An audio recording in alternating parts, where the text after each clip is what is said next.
But today, when the doorman finally told him that his car was parked behind the hotel, and he trudged on the hunt for it past the tennis courts, toward the corner where the whores loitered in the afternoon, he felt vaguely humiliated. It was as though the employees of the hotel had a subtle knowledge of him, that they were letting him know in their scornful treatment of his humble rented car that they did not believe he really belonged in the palace whose walls they guarded. They will be surprised at the size of their tip when the time comes, he thought grimly as he turned the key in the ignition and started toward the Cap d'Antibes and his luncheon date with Brian Murphy. Chapter 4. Mr. and Mrs. Murphy were down at their cabana, the concierge told him, and were expecting him. He walked through the fragrant piney park toward the sea, the only sound that of his own footsteps on the shaded path and the crackle of cicadas among the trees. He stopped before he reached Murphy's cabana. The Murphys were not alone. Seated in the small patio in front of the cabana was a young woman. She wore a scanty pink bathing suit, and her long hair hung straight down her back, glistening in the sunlight. When she half turned, he recognized the dark glasses. Murphy, in flowered swimming trunks, was talking to her. Lying on a deck chair was Sonia Murphy. Craig was about to go back to the hotel to call Murphy on the telephone and tell him to come up because he didn't like the company at the cabana when Murphy spotted him. "Hey, Jess," Murphy called, standing up. "We're over here." Gail McKinnon did not turn around. She stood up, though, when he approached. "Hi, Murph," he said, and went over and shook Murphy's hand. "My boy," Murphy said. Craig leaned over and kissed Sonia Murphy's cheek. She was 50, but looked about 35, with a trim figure and a gentle, unlined, non-Hollywood face. She was covered with a beach towel and was wearing a wide-brimmed straw hat to keep from being sunburned. "It's been too long, Jessie," she said. "It certainly has," Craig said. "This young lady," Murphy said, gesturing toward Gail McKinnon, "tells me she knows you." "We've met," Craig said. "Hello, Miss McKinnon." "Hello." The girl took off her glasses. The gesture was deliberate, like the lowering of a disguise at a masquerade ball. Her eyes were wide, jewel blue, but somehow evasive and uncertain, prepared for pain. Face grave and open, body not quite ripe, flesh satiny.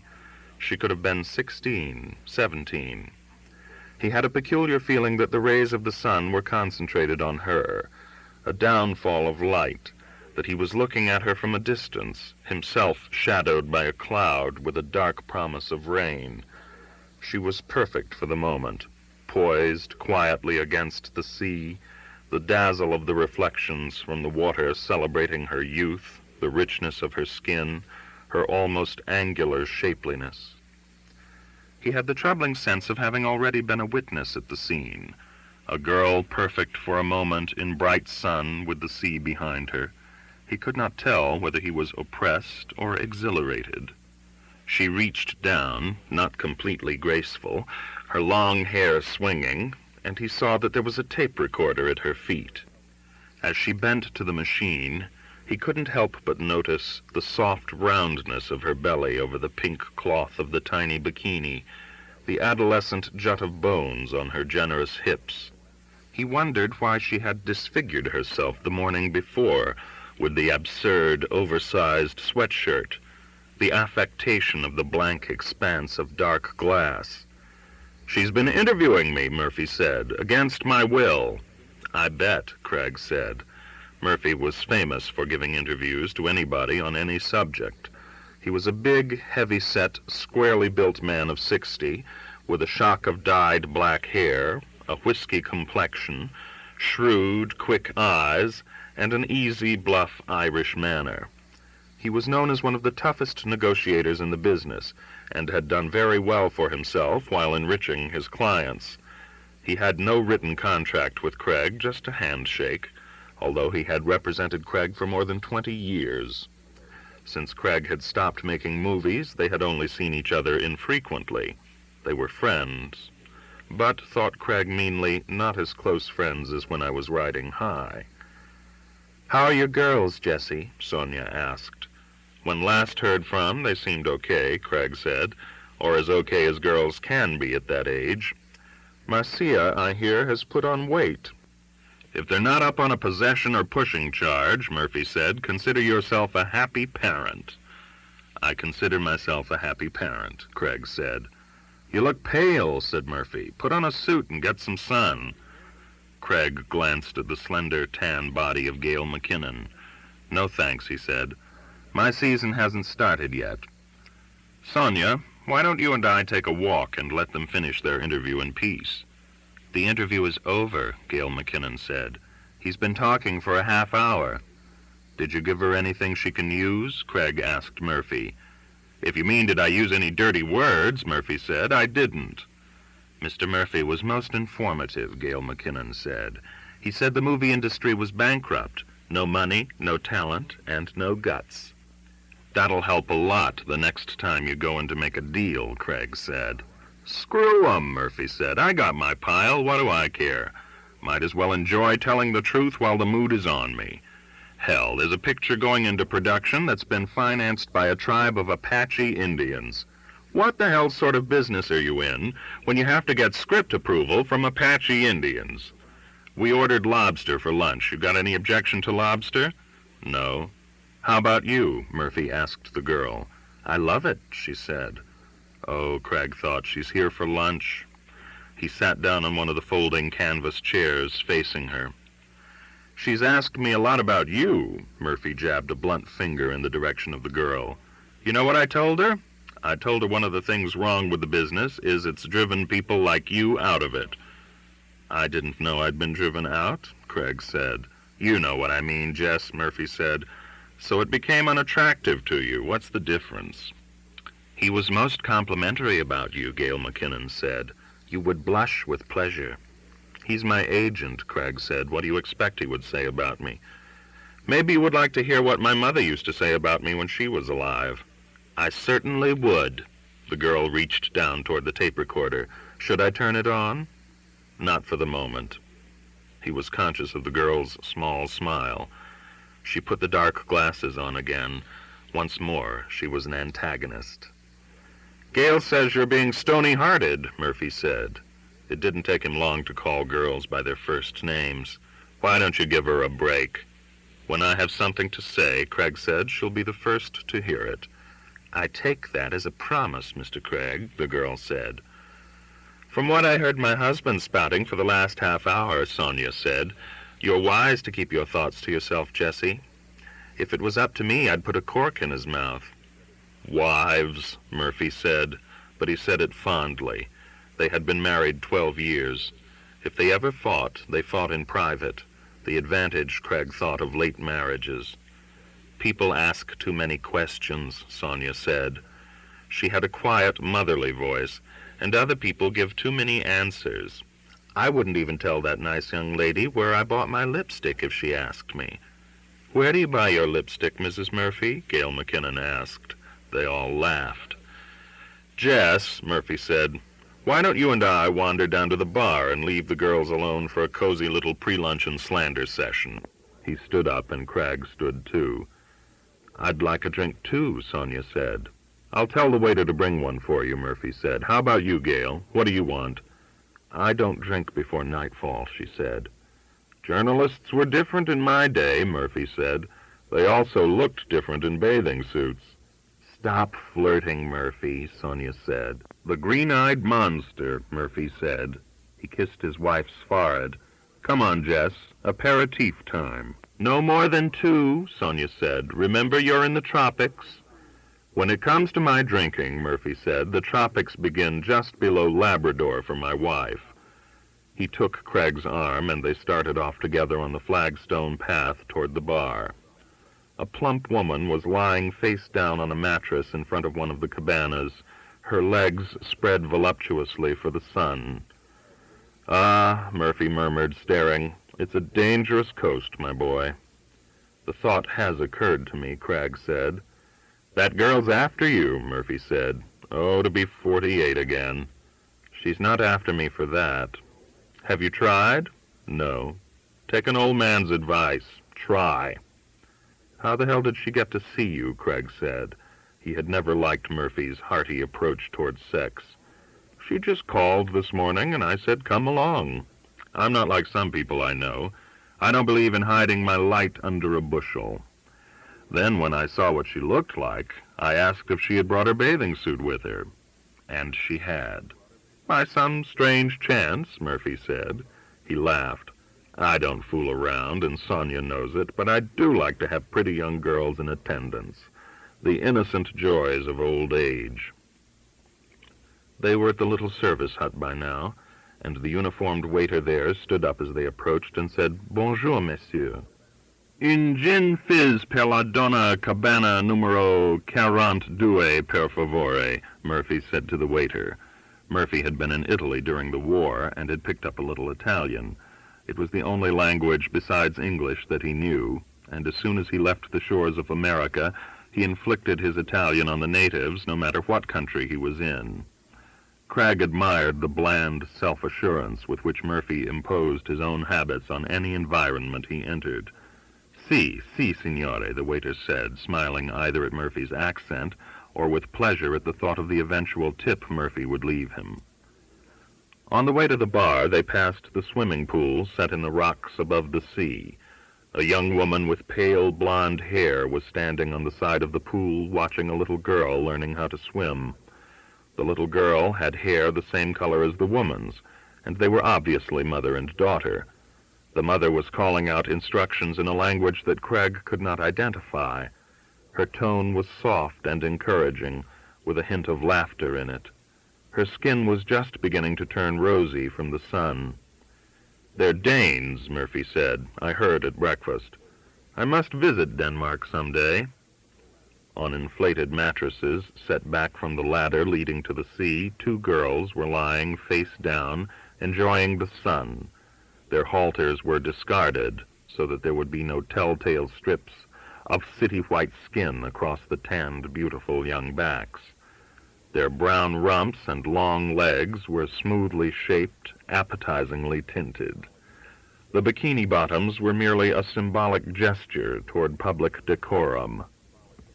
They were like two loaves of newly baked bread, warm, edible, and nourishing. Between them sat a young man, an actor Cragg recognized from 2 or 3 Italian films. The actor was equally tanned, in swimming trunks that were hardly more than a jockstrap. He had a lean, muscular, hairless body, and a religious medal hung on a gold chain down his chest. He was darkly handsome, a superb animal with black hair and very white teeth, which he showed in a pantherish smile. Cragg was conscious of Murphy beside him, staring down at the trio next to the sea. If I looked like that, Cragg said, I'd smile too. Murphy sighed loudly as they continued walking. At the bar, Murphy ordered a martini. He made no concessions to what his wife called the tropics. Cragg ordered a beer. Well, Murphy said, raising his glass, here's to my boy. He gulped down a third of his drink. It's wonderful finally catching up with you, in person. You don't hand out much information in your letters, do you? There's not much to say these days. Do you want me to bore you with the details of my divorce? After all these years, Murphy shook his head. I never would have thought it. Well, people have to do what they have to do, I suppose. I hear you've got a new girl in Paris. Not so new. Happy? You're too old to ask a question like that, Murphy. The funny thing is, I don't feel a day older than the day I got out of the army. Stupider, but not older. Hell, let's get off that subject. It depresses me. How about you? What are you doing down here? Nothing much. Lazying around. That kid, that Gail McKinnon, must have asked me in a dozen different ways what I thought you were after in Cannes. You want to work again? Murphy glanced speculatively at him.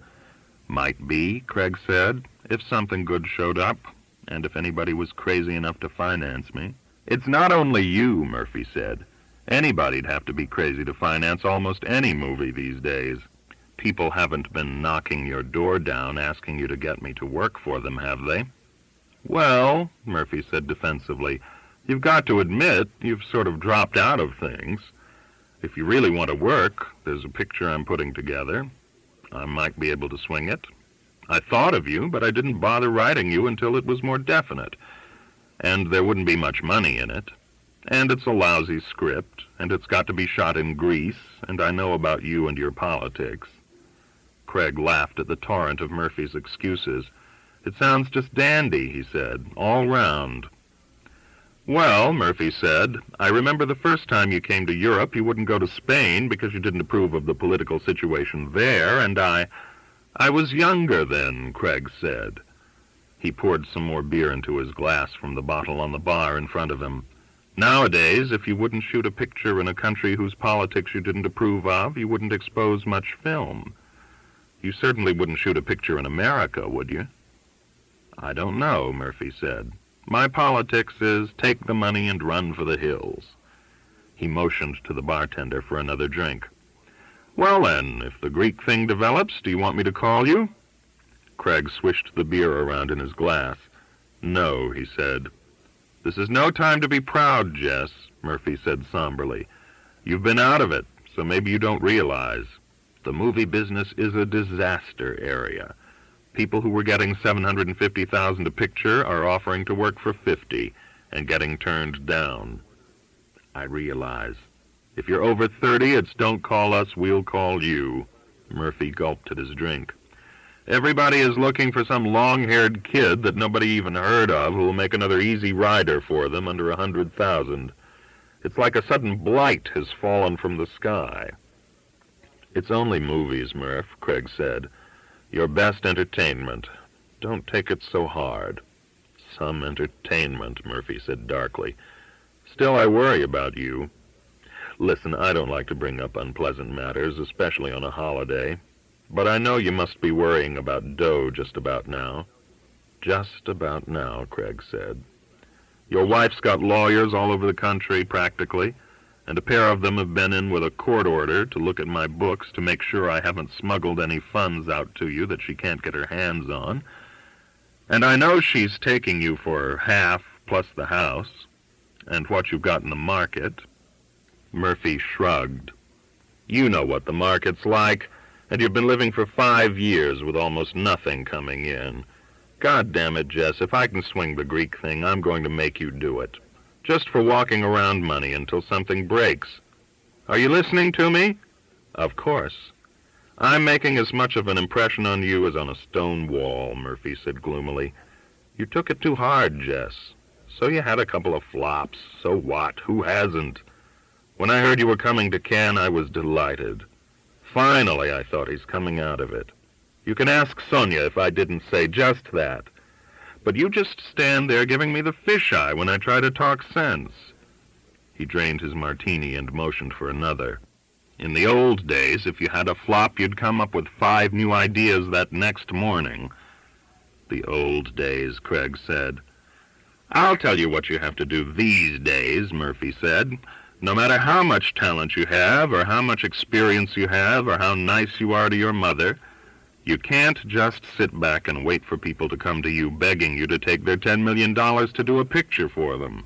You've got to get out and hustle up an idea, and develop it. Get a screenplay, and a damn good screenplay, and a director and an actor somebody still wants to see. There are about 2 left, and a budget this side of $1 million. Then I can go in and talk business for you, not before. Those are the facts, Jess. They're not nice, but they're the facts, and you might as well face up to them. Okay, Murph, Craig said. Maybe I'm ready to do just that. That's better. That girl says she saw a script on the desk in your room. At this very moment, Craig said, there are probably scripts on the desks of 100 rooms in the Carlton Hotel. Let's talk about the one on yours, Murphy persisted. What is it, a screenplay? Uh-huh, a screenplay. She asked me if I knew anything about it. What did you tell her? What the hell could I tell her? Murphy asked irritably. I don't know anything. Are you interested in a screenplay? "I suppose you might say that," Craig said. "Yes." "Whose?" Murphy asked suspiciously. "If it's been turned down by one studio, forget it. You're just wasting your time. The grapevine these days is run on laser beams." "It hasn't been turned down yet," Craig said. "Nobody's seen it but me." "Who wrote it?" "A kid," Craig said. "You never heard of him. Nobody ever heard of him." "What's his name?" "I'd rather not say at the moment." "Even to me?" "Especially to you. You talk your head off. You know that. I don't want anybody getting to him." "Well," Murphy said grudgingly, "that makes sense. Do you own it, the screenplay?" "I have an option for 6 months." "What did it cost?" "Peanuts." "Is it about somebody under 30 years old with plenty of nude scenes?" "No." Murphy groaned. "Christ," he said, "2 strikes against you from the beginning. Well, let me read it, and then we'll see what we can do." "Hold off for a few days," Craig said. "I want to go over it again and be sure it's ready." Murphy stared hard at him without speaking, and Craig was almost sure that Murphy knew he was lying. Not just how he was lying, or where, or for what purpose, but lying. "Okay," Murphy said. "When you want me, I'm here. In the meantime, if you're smart, you'll talk to that girl, at length, and talk to every newspaper man you can get hold of. Let people know you're alive, for Christ's sake." He drained his glass. "Now let's go back for lunch." They had lunch at the cabana. The cold langouste was very good, and Murphy ordered 2 bottles of Blanc de Blanc. He drank most of the wine and did most of the talking. He quizzed Gail McKinnon roughly but good-naturedly, at least at first. "I want to find out what the goddamn younger generation is about," he said, "before they come and slit my throat." Gail McKinnon answered his questions forthrightly. Whatever she was not shy. She had grown up in Philadelphia. Her father still lived there. She was an only child. Her parents were divorced. Her father had remarried. Her father was a lawyer. She had gone to Bryn Mawr, but had quit in her sophomore year. She had gotten a job with a Philadelphia radio station and had been in Europe for a year and a half. Her base was London, but her job allowed her to travel a good deal. She enjoyed Europe, but she intended to go back and live in the United States, preferably in New York. She sounded like 1,000 other American girls Craig had met in Europe, hopeful, enthusiastic, and obscurely doomed. "You got a boyfriend?" Murphy asked. "Not really," she said. "Lovers?" The girl laughed. "Murph," Sonia Murphy said reproachfully. "I'm not the one who invented the permissive society," Murphy said. "They did, the goddamn young." He turned again to the girl. "Do all the guys you interview make a pass at you?" "Not all," she said, smiling. "The most interesting one was an old rabbi from Cleveland who was passing through London on his way to Jerusalem. I had to fight for my life in the Hotel Berkeley. Luckily, his plane left in an hour. He had a silky beard." The conversation made Craig uncomfortable. The girl reminded him too much of his daughter Anne. He did not want to think of how his daughter talked to older men when he wasn't there. Murphy rambled on about the decline of the movie industry. "Take Warner's, for example," he said. "You know who bought Warner's? A cemetery business. How do you like that for crappy symbolism? And the age thing. They talk about revolutions devouring their young. We've had a revolution out there, only it's devouring its old. I suppose you approve, Miss Smartface." He was becoming belligerent with the wine. "Partially," Gail McKinnon said calmly. "You're eating my lobster," Murphy said, "and you say partially?" "Look where the old have got us," Gail McKinnon said. "The young can't do any worse." "I know that song and dance," Murphy said. "I don't have any children, thank God, but I listen to my friends' kids. The young can't do any worse. Let me tell you something, Gail Smartface. They can. They can do a lot worse. Put your tape recorder on again. I'll put that in the interview." "Finish your lunch, Murph," Sonia said. "The poor girl's taken enough guff from you already." "Seen and not heard," Murphy grumbled. "That's my motto. And now they're giving them the vote. The foundations are tottering." Craig was relieved when the lunch was over. "Well," he said, standing, "thanks for the grub. I've got to be getting back." "Jessie," Sonia said, "could you drive Miss McKinnon to Cannes with you? If she stays on and Murph talks to her any more, the immigration people will turn him back when he tries to get into the United States again." Gail McKinnon looked at him soberly. He was reminded of his own daughters waiting for him to pick them up after a children's party. "How did you get here this morning?" he asked ungraciously. "A friend of mine drove me over. If you mind, I'll get a taxi." "They charge outrageous prices," Sonia said. "It's sinful if you can get a ride with Jessie. Go in and get dressed, child," she said firmly. "Jessie will wait." Gail McKinnon looked questioningly up at Craig. "Of course," he said. She stood. "I won't be a minute," she said, and went into the cabana to change. "Smart little girl," Murphy said, pouring the last drops of the wine from the bottle into his glass. "I like her. I don't trust her, but I like her." "Don't talk so loud, Murph," Sonia whispered. "Let him know my sentiments," Murphy said. "Let him know where I stand." He drained the wine. "Let me read that script, Jess. The sooner the better. If it's any good, I'll get it set up for you with 2 telephone calls. 2 telephone calls, Craig thought. No matter what he says, after lunch and 2 bottles of wine, he thinks it's still 1960 when Brian Murphy was still Brian Murphy and Jessie Craig was still Jessie Craig. He glanced worriedly toward the rear of the cabana where the girl was dressing behind a flimsy wooden wall. Murphy's voice carried. "Maybe in a couple of days, Murph," he said. "Don't broadcast until then, please." "Still as a grave, my boy," Murphy said. "Grave as Warner's." He chuckled at the aptness of his simile. "I did have a good time today," he said. "Old friends and new girls and lobster for lunch and the blue Mediterranean. Do you think the rich live better than we do, Jess?" "Yes," Craig said. Gail McKinnon came out, her bag swinging on its long strap from her shoulder. She had on white hip-hugger jeans and a short-sleeved navy blue polo shirt. She wasn't wearing a brassiere, and Craig noted the small, round breasts jutting firmly out against the blue cotton cloth. She had put away the dark glasses for the moment. She looked nautical, sea-fresh, pure and undangerous. She made her thanks to her hosts demurely and politely, and bent to pick up the tape recorder. But Craig reached for it first and said, "I'll carry that." Murphy was stretching out for his siesta as they started climbing the path toward the pool and the parking lot. The plump woman Craig and Murphy had passed on the way to the bar was still lying on her stomach, absorbing the sun, her legs still widespread and inviting. With a sigh, as though she were suffering, the woman turned over. She stared peevishly at Craig and the girl, her privacy destroyed. Her face was thick and heavily made up. Dark blue mascara had run in the sweat of the sun.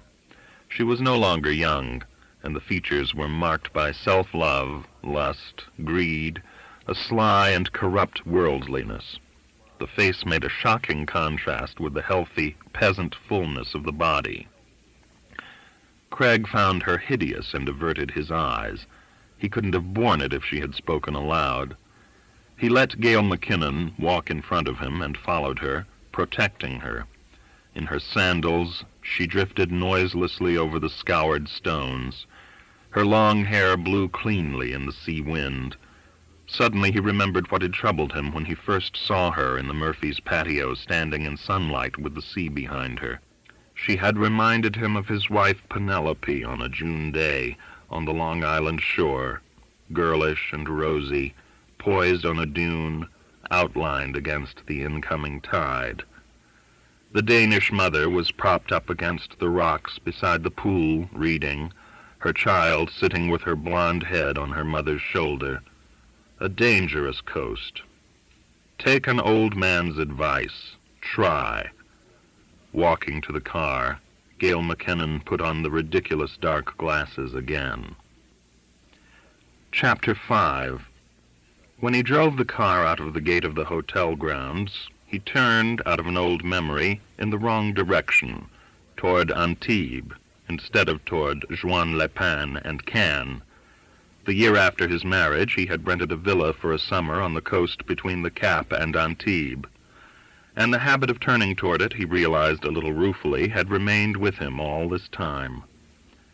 "I hope you're not in a hurry," he said to the girl beside him. "I'm going the long way round." "I have nothing better to do today," Gail McKinnon said, "than to go the long way round with Jessie Cragg." "I used to live down this road," he said. "It was nicer then." "It's nice now." "I suppose so. There are just more houses." He drove slowly. The road wound along the sea. A regatta of small sails glittered far out on the blue water. An old man in a striped shirt was fishing off the rocks. Above them a caravel was losing altitude, coming into land at Nice. "When were you here before?" Gail McKinnon asked. "Quite a few times," he said. "In 1944 for the first time, when the war was still on." "What were you doing then?" She sounded surprised. "You said you did your homework," he teased her. "I thought my past was an open book to you." "Not that open." "I was in a jeep," he said, "in an army camera unit. The 7th Army had landed in the south of France, and we were sent down from Paris to make some film of the action down here. Our line was based near Menton, just a few miles from here. You could hear the artillery on the other side of Nice." Old soldiers maundering, he thought, and stopped. Ancient history. Caesar ordered the camp to be set up on the hills overlooking the river. The Helvetii were in line of battle on the other bank of the river. For the girl beside him, Caesar's lines and the line of young Americans before Menton were equally lost in the gulf of time. Did they even teach Latin anymore? He looked sidelong at her. The glasses which protected her and revealed him annoyed him. Her youth annoyed him. Her ignorance, which was the innocent function of her youth, annoyed him. There were too many advantages on her side. "Why do you wear those damn things?" he asked. "You mean my shades?" "The glasses, yes." "You don't like them?" "No." With a single gesture, she took them off and tossed them out of the car. She smiled at him. "That better?" "Much." They both laughed. He was no longer sorry Sonia Murphy had forced him into taking the girl along with him to Cannes. "And what about that ghastly sweatshirt yesterday?" he asked. "I experiment with different personalities," she said. What was today's personality? He was amused now. "Nice, scrubbed, virginally coquettish, in an up-to-date women's lib kind of way," she said, "for Mr. Murphy and his wife." She raised her arms as though to embrace the sea, the rocks, the pines shadowing the road, the entire Mediterranean afternoon. "I've never been here before, but I feel I've known this coast since I was a little girl." She pulled her legs up and turned in her seat to face him. "I'm going to come back here, again and again and again, until I'm an old lady with a big wide sun hat and a cane. When you were here during the war, did you ever think you'd come back?" "When I was here during the war," he said, "all I thought about was getting home alive." "Did you know then that you were going into the theater and the movies?" "I don't really remember." He tried to recall exactly that September afternoon long ago, the jeep moving toward the sound of the guns, the 4 helmeted soldiers with their cameras and carbines bumping along the lovely wild coast none of them had ever seen before, past the blown pillboxes and the camouflaged villas facing the sea. What were the names of the other 3 men in the jeep? The driver's name was Hart. He remembered that, Malcolm Hart. He had been killed in Luxembourg a few months later. He couldn't remember the names of the other 2 men. They had not been killed. "I guess," he said, "I must have thought it was possible I'd have something to do with the movies after the war. After all, I had a movie camera in my hands. The Army had taught me how to be a cameraman, and the Signal Corps was full of men who had worked in Hollywood. But I wasn't much of a cameraman, just manufactured for the war. I knew I couldn't do that once the war was over." There was a melancholy pleasure in having an occasion to remember that distant time when he was a young man in the uniform of his country, in no danger, for that afternoon at least, of being shot at. Actually, he went on, my going into the theater was an accident. On the troop ship going back to the States from Le Havre, I met Edward Brenner in a poker game. We became friendly, and he told me he'd written a play while he had been waiting in the redeployment depot at Reims to be shipped home. I knew a little about the theater, of course, because of my father. He'd been taking me to see plays since I was 9 years old, and I asked Brenner if I could read it. That was a lucky poker game, the girl said. I suppose so, Craig said. Actually, it had not been during the poker game that they had come together, but on deck, on a sunny day when Craig had been able to find a corner out of the wind and was reading a collection of the 10 best American plays of 1944 that his father had sent him. What was the APO number? It was an address he had thought he would never forget. Brenner had passed him twice, had eyed the book in his hand, had finally crouched down, farmer style, on his heels beside him, and had said, "How are they? The plays, I mean." "Medium," Craig said. They had begun to talk then. It turned out that Brenner was from Pittsburgh and had gone to Carnegie Tech, and had taken the drama course there before he was drafted. He was older than he looked, and was interested in the theater. The next day he had shown Craig his play. Brenner was unprepossessing to look at, a gaunt, sallow boy with sad, dark eyes and a hesitant and guarded way of talking. Among the horde of jubilant, loud men sailing home from the war, he had been uncomfortable and unsoldierly in his ill-fitting uniform, his manner tentative, as though a little surprised that he had survived 3 campaigns and knew he could never survive a 4th. Craig had agreed to read his play with misgivings, trying in advance to compose anodyne comments that would not hurt Brenner's feelings.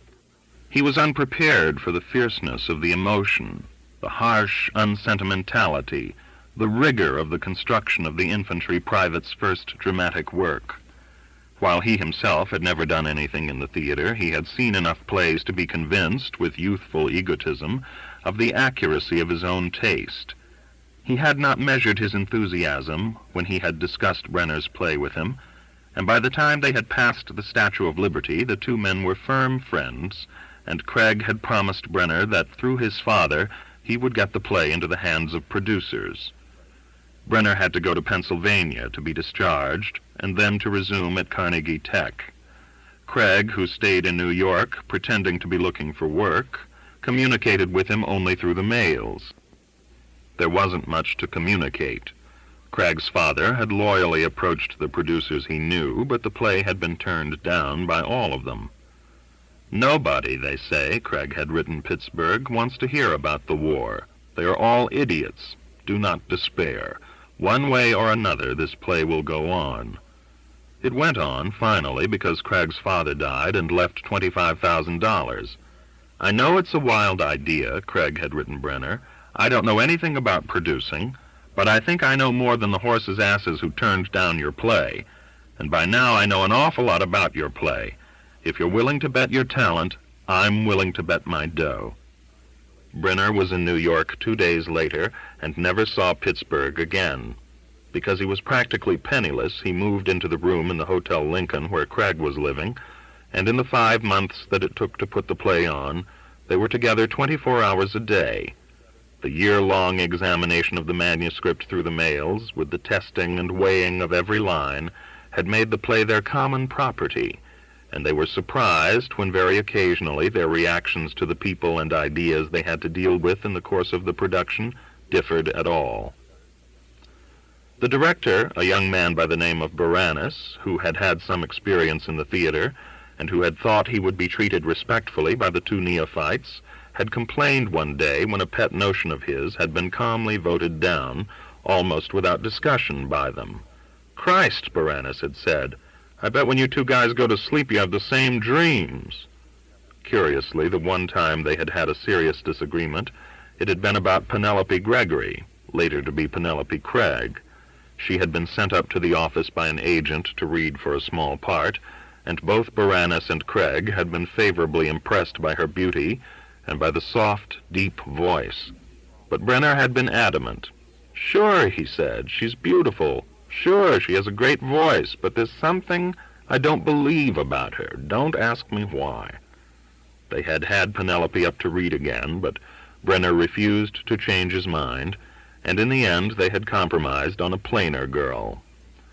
During rehearsals, Brenner became so nervous that he could not eat. It became part of Craig's duties, along with arguing with the scene designer, negotiating with the stagehands union, and keeping the leading man from drinking, to lure Brenner into restaurants and get a minimum of nourishment into him to keep him alive until the curtain went up. The day the signs were put in place outside the theater, Craig found Brenner standing on the sidewalk in his dirty raincoat, the only coat he owned, looking wonderingly at the legend, "The Foot Soldier" by Edward Brenner, and shaking as though he were suffering from a malarial attack. He laughed wildly when he saw Craig. "It's weird, brother," he said, "just weird. I have the feeling somebody's going to tap me on the shoulder, and I'm going to wake up, and it's going to be Pittsburgh all over again." Still shaking, he had allowed Craig to lead him to a drugstore and order a milkshake for him. "I've got a crazy double feeling," he confided over the milkshake. "I can't wait for the thing to open, and at the same time I hate to see it open. It's not only because I'm afraid it's going to flop, it's just that I don't want it all to end." He had gestured vaguely over the furniture of the soda fountain. "The rehearsals, the goddamn room in the Hotel Lincoln, Boranis, listening to you snore at 4 o'clock in the morning. I know I'll never have anything like this again. Do you know what I mean?" "Sort of," Craig said. "Finish your milkshake." When the first reviews came in over the phone the night of the opening, Brenner had thrown up all over the floor of the hotel room, had apologized, had said, "I will love you until the day I die," had had 8 scotches, and passed out until Craig had awakened him the next day with the evening newspapers. "What was he like then?" Gail McKinnon was saying. "Edward Brenner, when you first saw him." "Just another GI who had had a hard war," Craig said. He slowed the car down and pointed up the bluff to his left at a white villa set among the pine trees. "That's where I lived, the summer of 1949. The girls stared at the broad, low building set behind a terrace on which an orange awning shaded some garden furniture from the intense sunlight. "How old were you then?" 27. "Not bad for 27, she said, "a house like that." "No," Craig said, "not bad." What did he remember about that summer? Scattered images. Penelope water-skiing on the bay of La Garoupe. Slim and tan, her hair flying, determinedly graceful in a one-piece black bathing suit, as she broke through the wake of the speedboat. Brenner beside him in the boat, taking home movies of Penelope clowning precarious ballet positions against the pull of the line and waving for the camera. Brenner himself attempting to learn how to water ski, trying doggedly again and again to stand up and never making it. A skinny, clumsy figure, all bones and knuckles, long, sad nose and starved shoulders burned painfully red from the sun, having to be fished out of the water finally, almost drowned from all the water he had swallowed, saying, "I am a goddamn useless intellectual," as Penelope, now aiming the camera at him like a weapon, laughed in the rocking boat.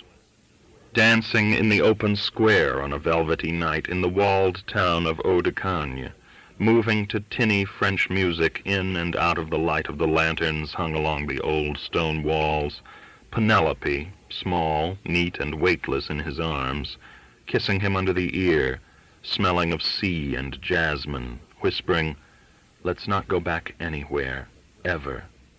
And Brenner sitting at a table, too self-conscious to dance, pouring wine and trying to communicate with a hard-faced French lady he had picked up the night before in the casino at Juan-les-Pins, saying with effort one of the 10 French phrases he had learned since his arrival, Je suis un fameux écrivain à New York.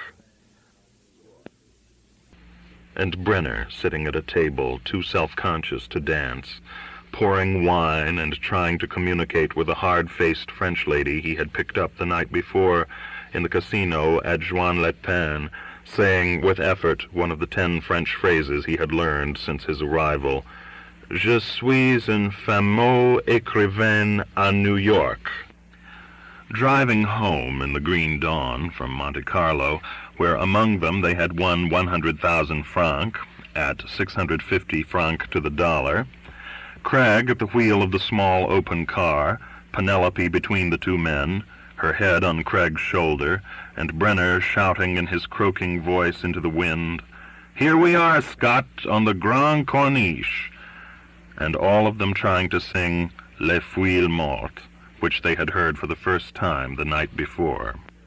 Lunch on the terrace of the white villa under a huge orange awning, all 3 of them fresh from the morning's swim, Penelope, trim in white cotton slacks and a sailor's blue jersey, her wet hair piled up on top of her head, softly and insistently sensual, rearranging the flowers in the vase on the white iron luncheon table with brown soft hands, touching the bottle of wine in the ice bucket to make sure it was cold enough, as the old lady who served as cook and who had come with the house shuffled out with the cold loup and salad on a big clay platter from Valoris just down the coast.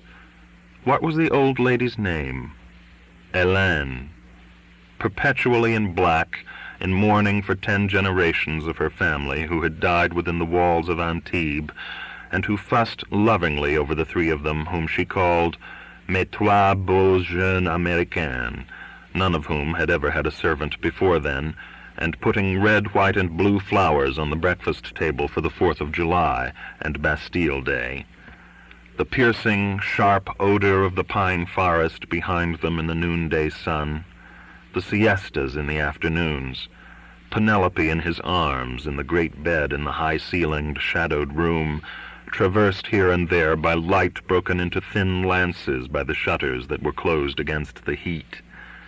The daily love-making, complete, potent, accepting, tender, the 2 locked, grateful, familiar, youthful bodies, cleansed and salty, the joys of double possession, equal surrender, the fruit smell of wine on their lips as they kissed, the low chuckles as they whispered in the fragrant gloom, the insidious, arousing touch of Penelope's long nails as they moved capriciously over the hard ridges of his belly. The night in August, Penelope and he seated after dinner on the terrace, the sea smooth in the moonlight below them, the forest quiet, Brenner off somewhere with one of his girls, when Penelope had told him she was pregnant. "Glad or sorry?" she had asked, her low voice tremulous. He leaned over and kissed her. "I guess that answers it," she said.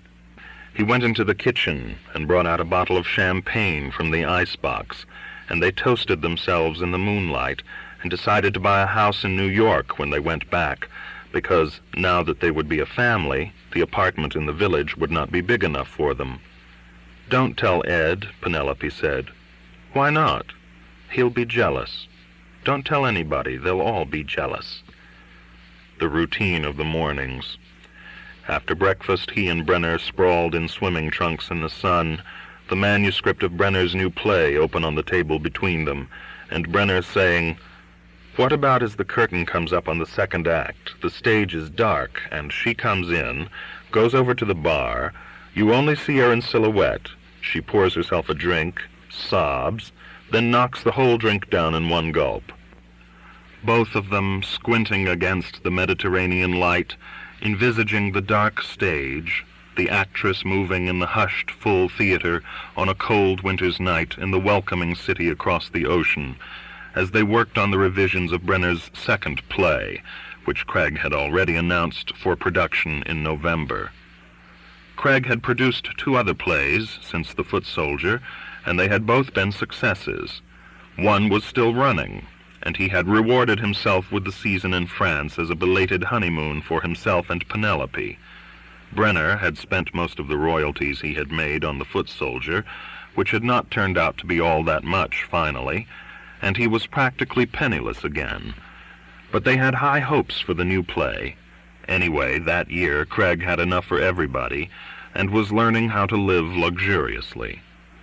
Behind them in the house there was the murmur of Penelope's voice working on her French with the cook, and the occasional ringing of the telephone as friends called, or one of Brenner's girls, to be told by Penelope that the men could not be disturbed, they were working. It was surprising how many friends had found out where they were spending the summer, and how many girls knew Brenner's telephone number.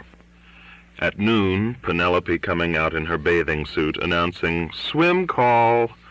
They swam off the rocks in front of the house in deep, cold, clear water, splashing each other, Penelope and Craig, who were good swimmers, hovering close to Brenner, who once had alarmingly begun to sink, thrashing his arms and blowing desperately in need of rescue, the performance half real, half play acting.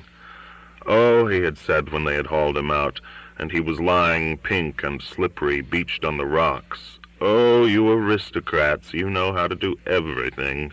Who will never drown?" Images of pleasure. Memory, of course, if given the opportunity, plays false.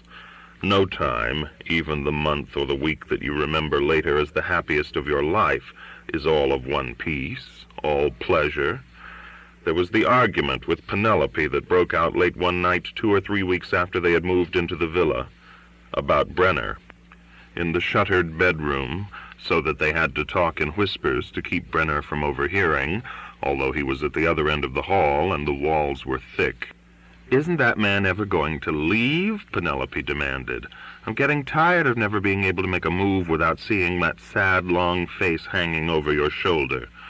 "Keep it low, please," Craig said. "I'm getting tired of having to keep everything low, too," Penelope said.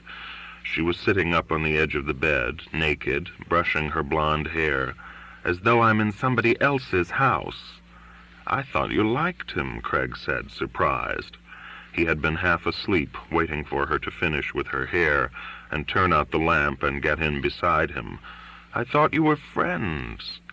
"I like him," Penelope brushed savagely at her hair. "I'm his friend, but not 24 hours a day. When I married, I wasn't told I was marrying a team."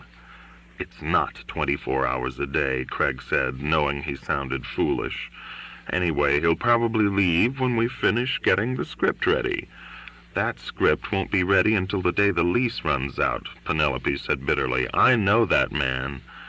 "That doesn't sound completely friendly, Penny." "Maybe he's not so completely friendly," she said. "Don't think I don't know who it was that turned me down for the part in his play." "He didn't even know you then."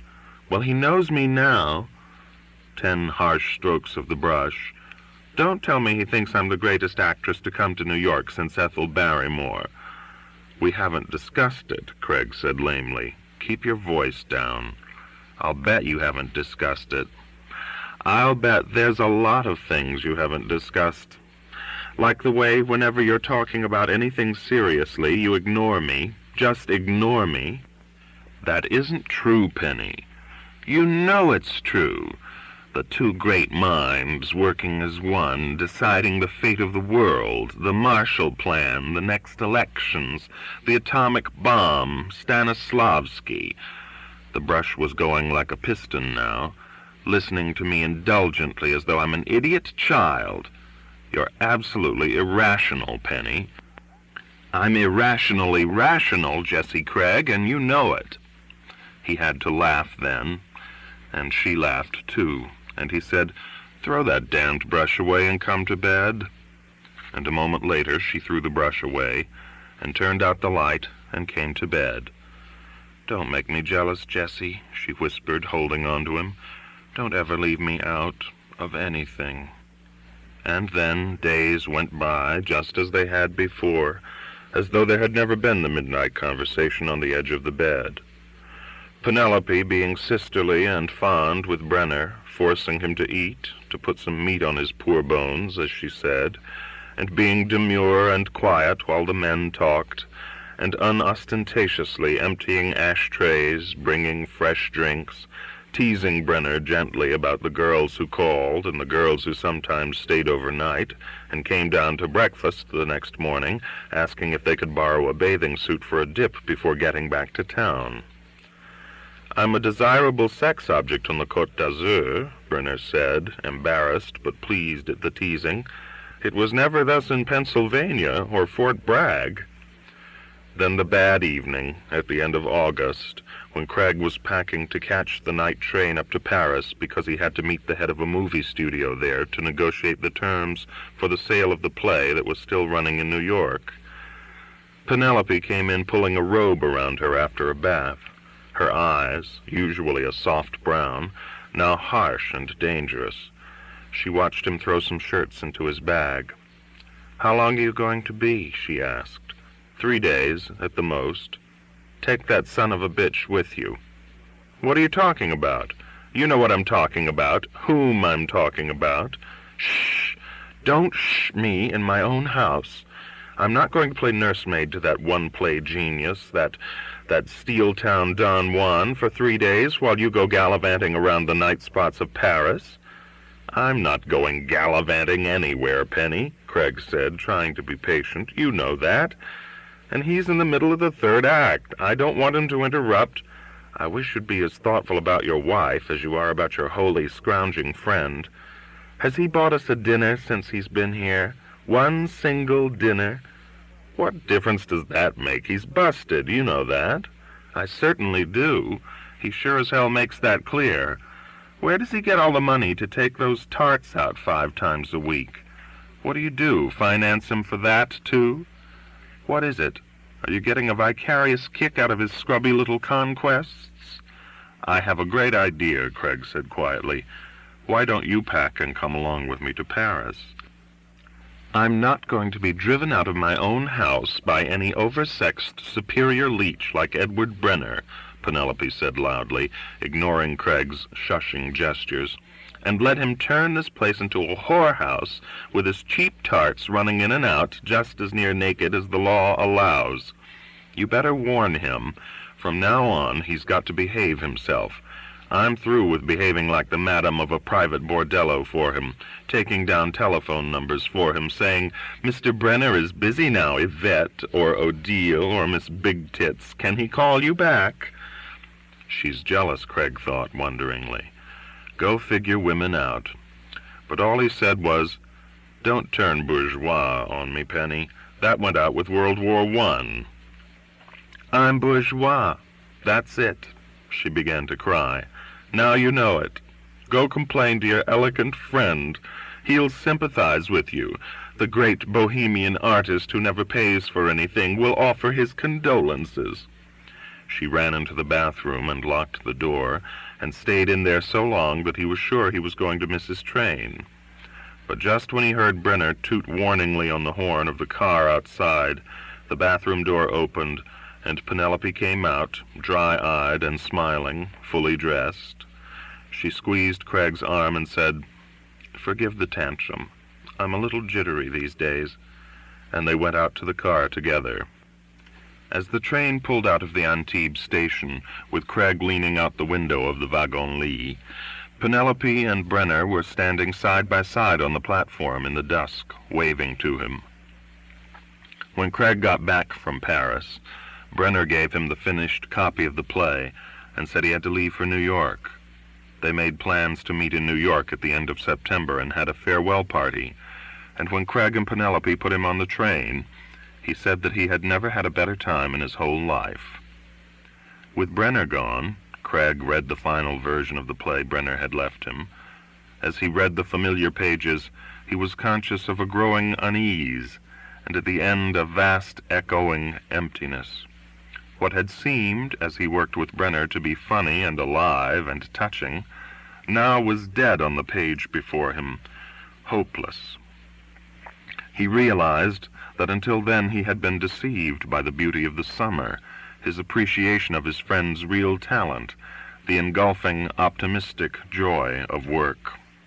Now he was reading coldly and saw that the play was stillborn, irretrievable. It wasn't merely that he was sure the play would fail commercially, but with the chance that it might perhaps find a small, perceptive audience that would give him some satisfaction in being connected with it. It was doomed, he was sure, to general oblivion.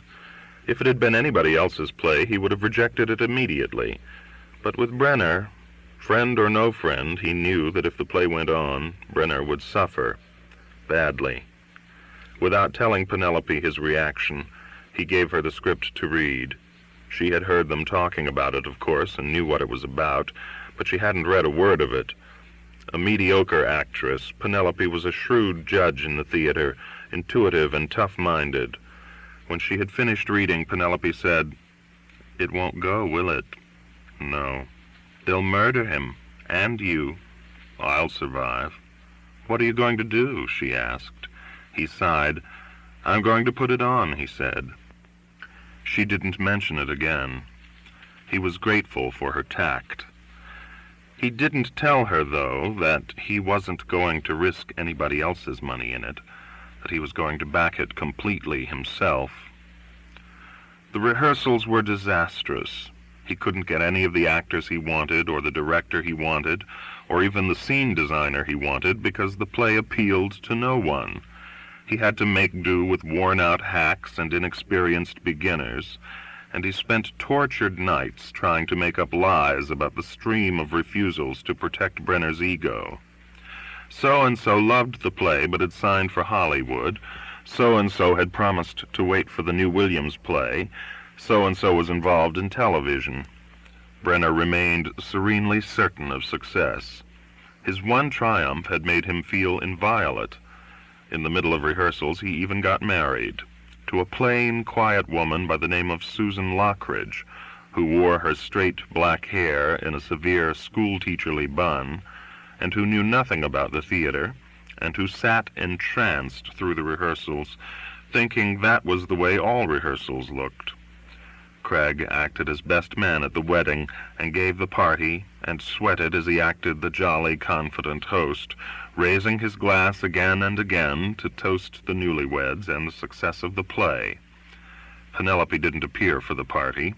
She was in the 4th month of pregnancy, and was sick a good deal of the time, and had a plausible excuse.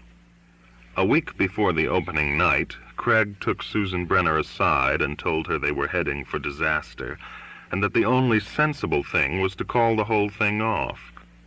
"How do you think Eddie will take it if I tell him this?" Craig asked her. "He'll die," the woman said flatly. "Oh, come on," Craig said. "You heard what I said."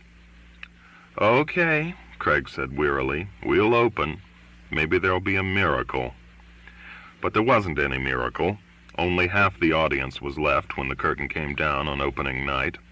In Sardi's, where they went to wait for the reviews, Brenner said to Craig, "You son of a bitch, you sabotaged it. Susan told me what you told her. You never had any faith in it, and you did the whole thing on a shoestring, and it looks it." "Why would I want to sabotage it?" Craig asked. "You know as well as I do, brother," Brenner said, standing up. "Come on, Sue, let's get out of here." It was only many years later, long after the birth of Anne and Marcia, that Craig had an inkling of what Brenner had been talking about that night. It was in the middle of an argument with Penelope, when things had been going badly between them for more than a year, after a party at which Penelope said he had been hanging all over a pretty and notorious young actress, that Penelope supplied the missing clue. In the 3 days he had been in Paris, the summer at Antibes, she had slept with Edward Brenner. She meant to hurt him, and she managed it. He was at the wheel in the bright afternoon sunshine, with the sea below him to his right and the white villa falling out of sight behind him. He turned and took a last look at the house. Not bad for 27. Anne had been conceived there, in the great bed in the cool, high room overlooking the sea, the room that had been the haunt of pleasure for 3 dreamlike months. He didn't tell Gail McKinnon about Anne, or Brenner, or the 3 months, or the death of friendship, or the secret undermining of love. What had happened to all the home movies they had taken that summer? He had no idea where the spools of aging, brittle film might be. Somewhere among the old theater programs, old magazines, broken tennis rackets, in the cellar of the house of 78th Street he had bought so as to have room for the arrival of Anne, the house he had not visited since he had told Penelope he wanted a divorce, the house he would be able to walk through unerringly in total darkness until the day he died. He stepped on the accelerator, and the villa disappeared beyond a bend of the road. Lesson: stay away from the places where you have been happy. The girl was silent for a moment. When she spoke, it was as though she knew exactly what he had been thinking of. "Murphy says your wife is a very beautiful woman." "Was," Cragg said. "Is, perhaps. Yes." "Is it a friendly divorce?" "As divorces go." "The divorce in my family was silent and polite," Gail McKinnon said. "Obscene. My mother just wandered away when I was 16. She had wandered away before, only this time she didn't come back. When I was 18, I asked my father why. He said, 'She is searching for something, and it isn't me.'" The girl sighed. "She sends me a card at Christmas from various parts of the world. I must look her up some day." She was momentarily silent, leaning back now against the seat. Then she said, "Mr. Murphy's not what you expect a Hollywood agent to be like, is he?" "You mean he's not small and fat and Jewish with a funny way of talking?" The girl laughed. "I'm glad to see you read me so carefully. Did you read what I left for you this morning?" "Yes." "Any comments?" "No." Again she was quiet for a little while. "He's an intelligent man, Mr. Murphy," she said. "Before you came, he told me if your last picture were to come out today, it would be a hit. It was before its time, he said." Cragg paid attention to his driving, slowed down to avoid a family group in bathing suits crossing the road. "I agreed with him," the girl said.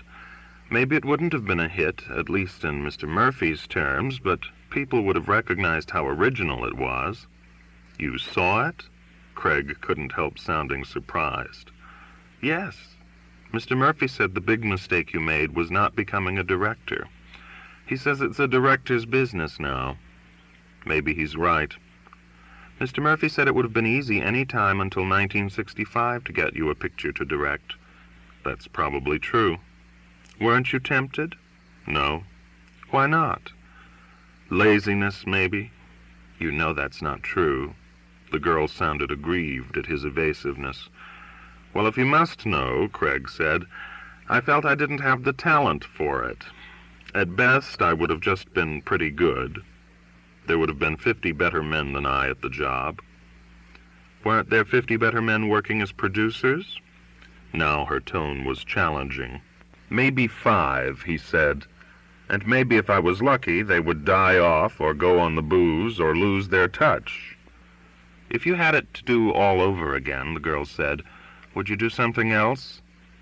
"Nobody has it to do all over again," Cragg said. "Now enjoy the scenery, please." "Well, anyway," the girl said placidly, "it was a nice lunch." After that she asked no more questions, and they drove in silence along the sea and through the town of Antibes, sleepy in the sun, and on the busy highway back to Cannes. He offered to drive her to her hotel, but she said it wasn't necessary. It was only 2 minutes from the Carlton, and she enjoyed walking. There was a parking place open in front of the Carlton between a Jaguar and an Alfa. He swung the Simca into it and turned off the motor. He was sure it wouldn't be there when next he needed it. "Thank you for the ride," the girl said, getting out of the car. "I like your friends, the Murphys, and I'm sure I'd like you if I ever got the chance." He smiled, rewarding her manners. "I'll be around," he said vaguely. He watched her stride off along the Croisette, carrying her tape recorder. Murphy isolated in a capsule. Her long brown hair shone over the blue polo shirt. Standing there in the bright sunshine, he felt deserted. He didn't want to be alone that afternoon, remembering what it had been like when he was 27. He had the impulse to hurry after her, touch her arm, walk beside her. But he fought down the impulse. He went into a bar, drank a pastis, then wandered fretfully over to the Rue d'Antibes and saw half a dirty movie. It had been made in Germany and featured bosomy lesbian ladies in high leather boots, in rural settings, glades, and waterfalls. The theater was crowded. He left and went back toward his hotel. Two hard-faced whores on the corner near the tennis courts stared at him aggressively. Maybe I should do it, he thought. Maybe it would solve something. But he merely smiled gently at the two women and walked on. There was applause coming from the tennis courts, and he went in. A tournament was being played for juniors. The boys were wild, but moved with dazzling speed. He watched for a few minutes, trying to remember the time when he had moved that fast. He left the courts and went around the corner to the hotel, avoiding the terrace, which already had the beginning of the evening assembly of drinkers. When he picked up his key, the concierge gave him some messages that had come in for him in his absence. He had to sign for a registered letter from his wife that had been forwarded from his hotel in Paris. He stuffed the messages and the letter into his pocket without reading them. In the elevator, a short man with a paunch, wearing an orange shirt, was saying to a pretty young girl, "This is the worst festival of all times." The girl could have been a secretary, or a starlet, or a whore, or the man's daughter. When he reached his apartment, he went out onto the balcony and sat down and regarded the sea for a while. Then he took the messages out of his pocket and read them at random. He kept his wife's letter for last. Dessert. Mr. B. Thomas and his wife would like to dine with Mr. Craig tonight. Would Mr. Craig be good enough to call back? They were at the Hotel Martinez and would be in until 7. Bruce Thomas was a man whom he didn't know well, but liked. He was a director and had had 3 hits in a row. He was about 40 years old. He was one of the men Craig had been thinking about when he had told Gail McKinnon why he had never been tempted to direct. Tomorrow he would tell Thomas that he had returned to the hotel too late to call him back. He didn't want to dine that night with a man who had had 3 hits in a row. Sidney Green had called and wanted to know if he could have a drink with Mr. Craig before dinner tonight. He would be in the bar at 8. Sidney Green was a man who had directed 3 or 4 movies and who had been hired by an independent company to prepare a series of pictures. The independent company had stopped operations a month before, and Green was in Cannes looking for a job, beseeching everyone he met to put in a good word for him. He would drink alone at the bar tonight. Miss Natalie Sorrell had called, and would Mr. Craig please call back? Natalie Sorrell had been one of the 2 magnificently gowned and coiffed ladies at the party the night before, whom Gail McKinnon had noticed and celebrated. She was a fairly well-known movie actress, originally from Hungary, who played in 3 or 4 languages. She had been his mistress for a few months, 5 or 6 years ago, when he had been doing the picture in Paris, but he had lost sight of her. She was going on 40 now, still lush and beautiful, and when he had seen her at the party, he had wondered why he had ever broken with her. They had spent a weekend together, he remembered, at Beaulieu, out of season, and it was one of the most satisfactory memories of his life. At the party she had told him she was getting married. Miss Natalie Sorrell represented too many complications at the moment, he decided. Her phone would not ring. There was a handwritten note from Ian Wadley. He and Wadley had had some drunken evenings together in New York and Hollywood. Wadley had written a novel that had been widely acclaimed in the early 1950s. At that time, he had been a boisterous, witty man who argued loudly in bars with strangers. Since then, he had written several disappointing novels, and had worked on a lot of screenplays, and had gone through 3 wives and become a drunk. Craig hadn't seen Wadley's name in print or on the screen for years, and he was surprised to see Wadley's signature on the envelope. "Dear Jess," Wadley wrote in a loose scrawl, "I heard you were here, and thought maybe it would be heartwarming to tie one on together for old times' sake. I'm in a flea bag near the old port, where the poor folk lead their short, nasty, brutish lives, but they're pretty good at taking messages. Call when you have the time. Ian." Craig wondered what Wadley was doing in Cannes, but he wasn't curious enough to call the number Wadley had noted at the bottom of the page. He opened his wife's registered letter. She had typed it herself. She was 2 days late in getting her monthly check, she wrote, and she was notifying her lawyer and his lawyer. If she did not receive the check within 1 day, she would instruct her lawyer to take the appropriate steps. He stuffed all the loose bits of paper into his pocket and sat back and watched the darkening sea as the sun set. The sky clouded over, and the sea turned a stony gray, and a light rain began to fall. The wind rose, and the fronds of the palm trees along the waterfront clashed with a mechanical, dry noise. A white yacht pitching in the swell, its running lights on, made for the old harbor. He went in off the balcony and flicked the switch on the living room wall. The lights came on, pale and watery.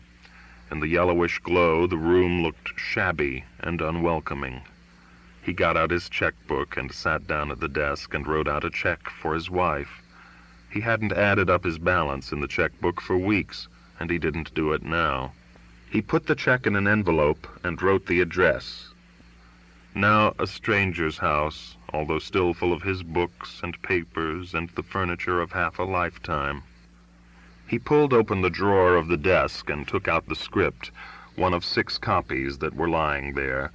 It had no cover, and the title was on the top page, The 3 Horizons. There was no author's name under the title. Craig took out a pen and leaned over the desk. He hesitated for a moment and then wrote, "By Malcolm Hart." It was as good a name as any. Let the work be judged entirely on its own merits, with an unknown name on its cover. The reactions would be purer. His friends would not be tempted to be lenient, his foes unaware of a new opportunity for derision. He recognized the cowardice there, but the good sense, too, the search for accuracy. Methodically, he repeated the inscription, writing it neatly on the remaining 5 copies. He put a copy of the script in a manila envelope and wrote Brian Murphy's name on it. He thought of calling Constance. She should be home by now, and cooled down after the outburst of the morning. But if she weren't home, he knew it would sadden him, so he didn't pick up the telephone. He went down to the crowded lobby, smiled without warmth at 2 people he knew but did not wish to talk to. At the concierge's desk, he mailed the check to his wife and asked to have the script delivered immediately by messenger to Brian Murphy at the Hôtel du Cap. Then he wrote out a cable to Anne, telling her to get on the next plane to Nice.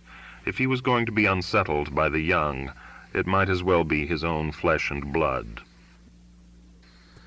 Chapter 6. He went to a small restaurant on the old port for dinner, alone. He had spoken to enough people that day. The restaurant was one of the best in town, expensive and usually crowded. But tonight, except for himself and 2 loud parties of English, the men florid and excessively barbered, the women overdressed and bejeweled, the room was empty. The English groups were not connected with the festival, but were vacationing in Cannes. He had seen them all the night before at the casino, men and women alike playing for high stakes. The women were sopranoing about the other holiday places, Sardinia, Monte, as they called it, Capri, San Moritz, the compulsory stations of the rich. The men were complaining about the labor government, currency restrictions, the bank rate, devaluation, their voices booming over the high trill of their wives. There will always be an England, Craig thought as he ate his salade niçoise. Pablo Picasso came in with a party of 5. and the handsome woman who owned the restaurant fussed him into a table along the opposite wall. Craig looked at him once, admired the bull-like vitality radiating from the small, stocky figure, the great naked head, the dark eyes that were somehow gentle and fierce at the same time.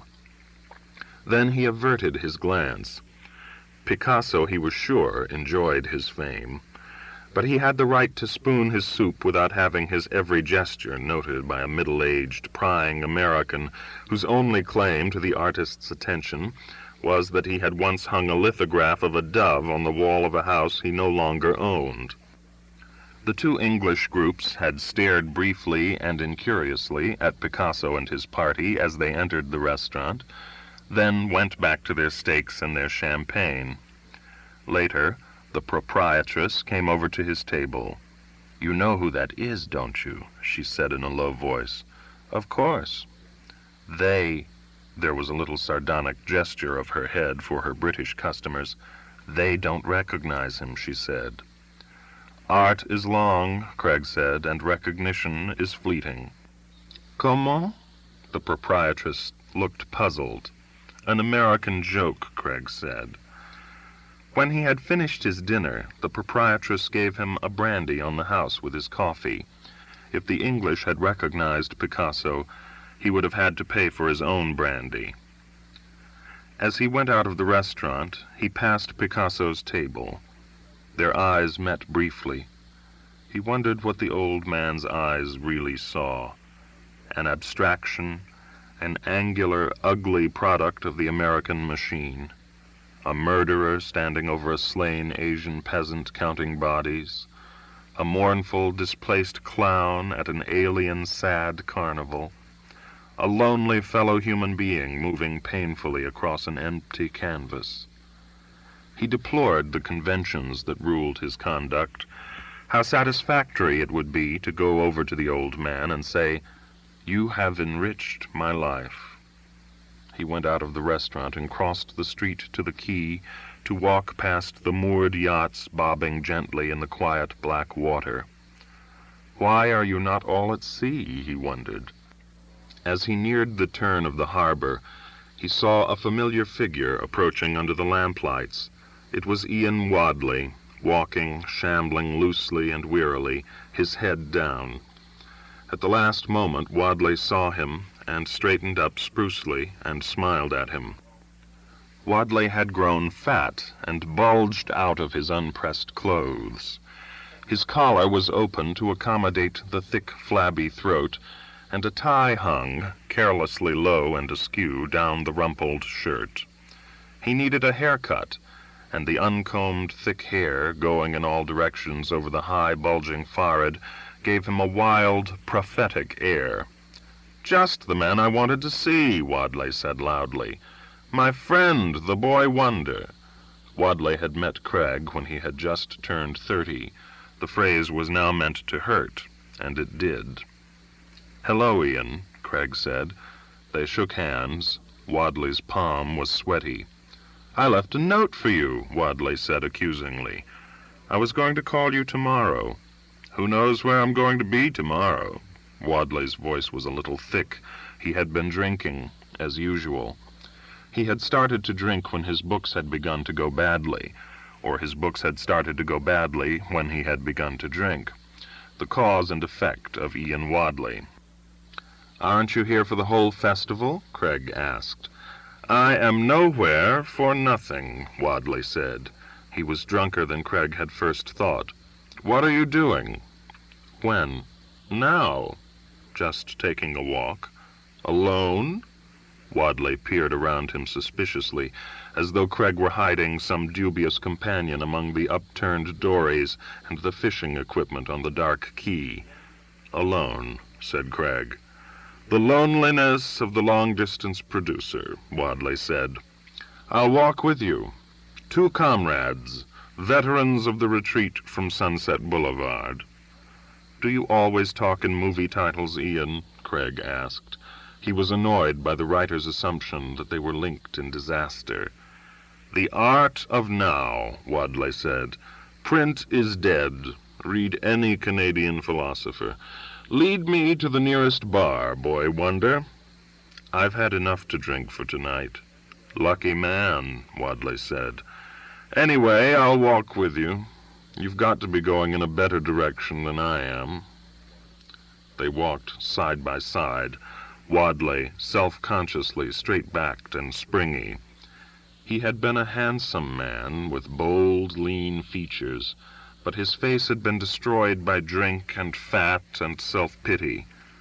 "Tell me all about yourself, boy wonder," he said. "What are you doing in this shithole?" "I thought it was time to see a couple of movies," Craig said. "I live in London," Wadley said. "Did you know that?" He asked the question harshly, daring Craig to admit that he had lost interest in his one-time friend's activities. "Yes," Craig said. "How is London?" "The city of Shakespeare and Marlowe," Wadley said, "of Queen Elizabeth and Dickens, of Twiggy and Ian Wadley. Another shithole. I'm supposed to be down here doing a piece on the festival for an English fag magazine, on spec. They pay my hotel bill. If they take the piece, they throw me another couple of pounds. They want that old magic name Ian Wadley on their fag cover. When they read the piece, they'll probably puke.